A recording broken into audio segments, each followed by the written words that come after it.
Hello friends, നല്ല fresh ചെമ്മീൻ കിട്ടിയപ്പോൾ ഇന്ന് ചെമ്മീൻ ബിരിയാണി വെച്ചാലോ എന്ന് കരുതി. അതിനായിട്ട് ചെമ്മീൻ നന്നായിട്ട് തൊലിച്ചതിന് ശേഷം മഞ്ഞൾപ്പൊടി, മുളകും പൊടി, ഉപ്പ് എന്നിവ ഒരു പാത്രത്തിലേക്ക് ഇട്ടിട്ട് നന്നായിട്ട് മിക്സ് ചെയ്യുക. കുറച്ച് വെള്ളമോ അല്ലെങ്കിൽ ചെറുനാരങ്ങ നീരോ ചേർത്തിട്ട് നന്നായിട്ട് മിക്സ് ചെയ്യുക. നല്ല സൂപ്പറായിട്ട് മിക്സ് ചെയ്തിട്ട് ഈ ചേരുവകളൊക്കെ നന്നായിട്ട് മിക്സ് ആക്കിയതിന് ശേഷം ചെമ്മീൻ എടുത്തിട്ട് ആ മസാലയിലേക്ക് ഇടുക. എന്നിട്ട് ഇതുപോലെ കൈകൊണ്ട് നല്ലോണം കുഴയ്ക്കുക. കണ്ടോ, ചെമ്മീൻ ഇട്ടിട്ട് നന്നായിട്ട് മിക്സ് ചെയ്യുക. എല്ലാ മീനിലും ചെമ്മീനും എല്ലാത്തിലും നല്ലോണം മസാല പിടിക്കണം. ആ രീതിയിൽ നന്നായിട്ട് കുഴച്ചെടുക്കുക. ഇതുപോലെ കുറേ നേരം വെച്ച് കുഴച്ചെടുക്കുക. ഉപ്പൊക്കെ ഉണ്ടോ നോക്കണം കേട്ടോ. അതിന് ശേഷം എന്താക്കുകയെന്നറിയോ, ഇതൊരു പാത്രത്തിലേക്ക് മാറ്റി വെക്കുക. ഏകദേശം 1 മണിക്കൂർ അല്ലെങ്കിൽ അരമണിക്കൂറാണെങ്കിൽ അരമണിക്കൂർ നല്ലോണം ഈ മസാല ഈ ചെമ്മീനിൽ പിടിക്കത്ത വിധം കുറച്ച് നേരം വെക്കുക.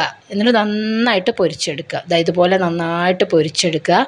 അതിന് ശേഷം അത്യാവശ്യം മുളക്, ഒരു 10-15 മുളക്, വെളുത്തുള്ളി 10-15 എണ്ണം, ഇഞ്ചി എന്നിവ എടുക്കുക.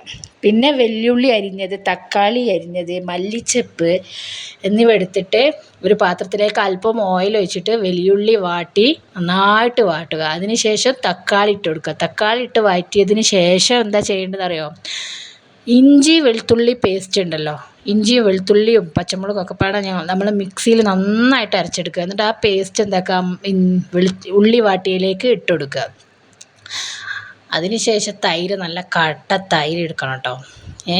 പിന്നെ അതേപോലെ ഇതാക്കി കാണിക്കുന്ന ചേരുവകളൊക്കെ. എന്നിട്ട് പൊരിച്ച ചെമ്മീൻ നമ്മൾ ആ വാട്ടി വെച്ച ഉള്ളിലേക്ക് ഇട്ട് കൊടുക്കുക. എന്നിട്ട് അതിലേക്ക് എന്താക്കുക, തൈരും ചെറുനാരങ്ങ നീരും നമ്മുടെ ബിരിയാണി മസാല ഒക്കെ ഇട്ട് നന്നായിട്ട് മിക്സ് ചെയ്യുക. അതിന് ശേഷം അതിൻ്റെ മുകളിലൂടെ നമ്മൾ എന്താക്കുക, തൈര് ചേർത്ത് കൊടുക്കുക. ഇനി നെയ്ച്ചോറാണ് കേട്ടോ. നെയ്ച്ചോറ് വെക്കാനൊക്കെ നിങ്ങൾക്ക് അറിയില്ലേ. നെയ്യ് പാകമായതിലേക്ക് നെയ്ച്ചോറ് എന്താക്കുക, നന്നായിട്ട് കോരിയിടുക. കണ്ട, നല്ല വൃത്തിക്ക് തന്നെ കോരിയിടുക. നല്ല പരത്തി വെച്ച് നല്ല പരത്തിയിട്ട് കൊടുക്കണ്ട. നല്ല ചൂട് നെയ്ച്ചോറ് നമ്മൾ പാകമായ മസാലയിലൊക്കെ അങ്ങനെ കോരിയിട്ട് കൊടുക്കുക. എന്താ, എന്ത് രസമല്ലേ കാണാൻ. അപ്പോൾ സിമ്പിളായിട്ട് ബിരിയാണി ഉണ്ടാക്കിയില്ലേ.